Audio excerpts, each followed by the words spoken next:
Assalamualaikum warahmatullahi wabarakatuh. Perkenalkan, nama saya Dede Agustina Stilombah. Di sini saya akan melanjutkan pembahasan yang minggu kemarin dengan tema pengumpulan Al-Quran.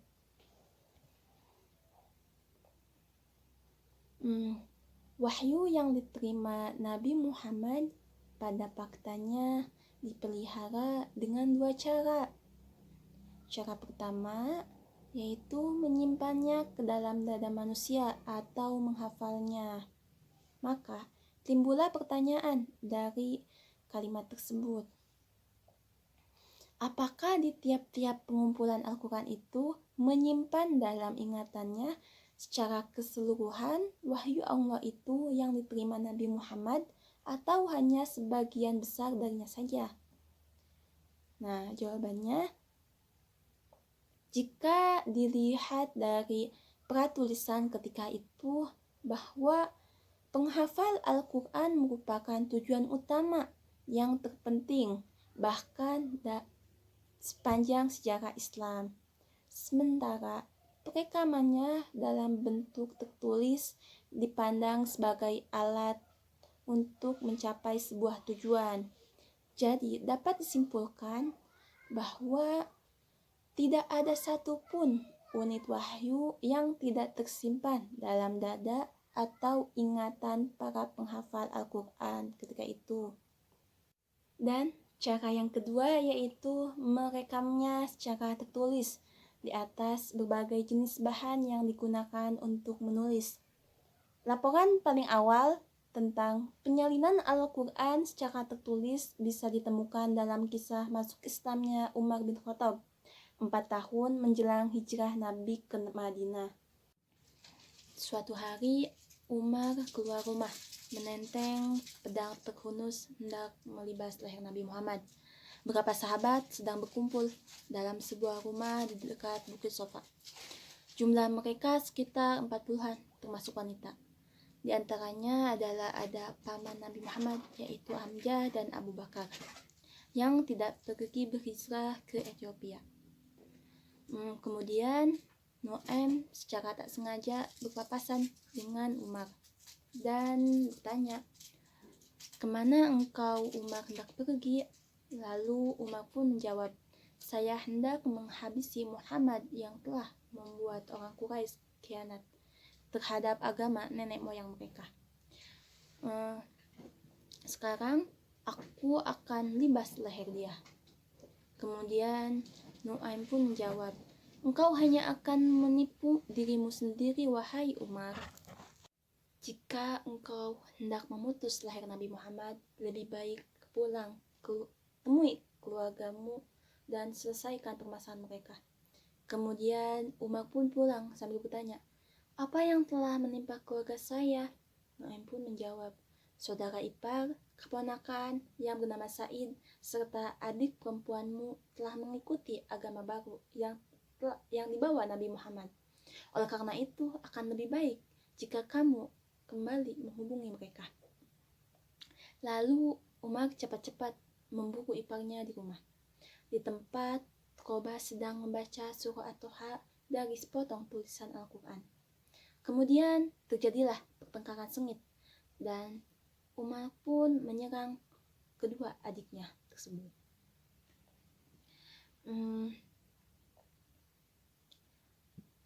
Tetapi mereka tetap bersikukuh dengan agama barunya. Melihat adik perempuannya terluka dengan bercucuran darah, Umar pun tersentuh hatinya dan meminta lembaran itu. Dikatakan bahwa ketika Umar membuka lembaran itu, dia mengungkapkan keimanannya kepada risalah yang dibawa oleh Nabi Muhammad. Nah, jika kisah tersebut dapat dipercaya, maka ia menunjukkan bahwa sejak semula terdapat upaya yang dilakukan secara serius dan sadar di kalangan pengikut Nabi untuk menunaikan secara tertulis pesan-pesan yang diwahyukan kepadanya. Sedangkan teori yang paling populer di kalangan umat Islam tentang pengumpulan Al-Quran secara tertulis adalah pada masa Khalifah Abu Bakar setelah wafatnya Rasulullah. Sebelumnya Al-Quran belum terhimpun di dalam suatu mushaf, sekalipun terdapat fragmen-fragmen wahyu ilahi yang berada dalam kepemilikan sejumlah sahabat. Riwayat-riwayat tentang pengumpulan Al-Quran sebelum masa Abu Bakar selalu ditafsirkan sebagai pengumpulan ke dalam dada manusia atau menghafalnya untuk membela dan menjamin keabsahan teori ini.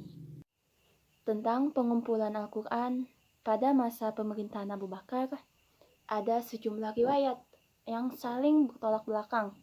Riwayat tersebut dikelompokkan ke dalam dua kategori utama, yaitu dalam versi mayoritas dan versi minoritas. Versi mayoritas mengungkapkan bahwa pengumpulan pertama Al-Quran dituntaskan pada masa Kekhalifahan Abu Bakar. Sementara pada versi minoritas tidak menyepakati sudut pandang pertama dan menempatkan pengumpulan Al-Quran pada masa Khalifah Umar.